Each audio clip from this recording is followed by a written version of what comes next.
So I'll get right into the customer, right? And so the current state of the consumer is like really, really interesting. And the main reason I speak about this is because basically consumers, like us all, don't need a brand anymore to like tell you what to buy.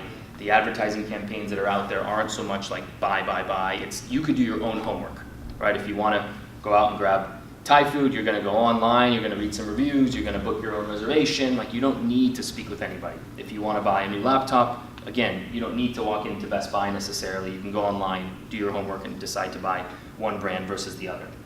So I think it's really interesting that everything we do as marketers has to be around the customer, right? It's super customer centric now, and they don't need salespeople to make decisions, which to me is really interesting because that fundamentally changes like how we market and ultimately how people sell.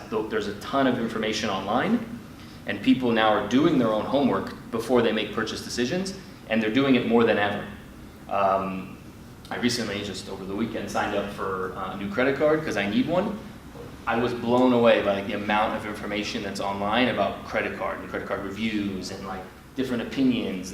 One article with like 700 comments, like people are interactive, all the blogs and so on that are out there. So the due diligence that we could do as a customer or as a consumer these days is just, there's a wealth of it.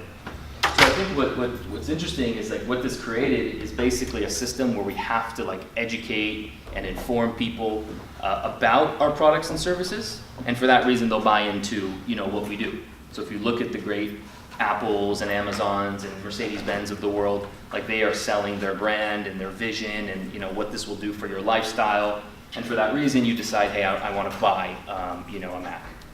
It's not so much that this computer is better than the Dell. It may be to some, but the point is that you really bought into the culture that brand represents, and for that reason they sold you, so to speak, with all their messaging and their content, and it's done digitally.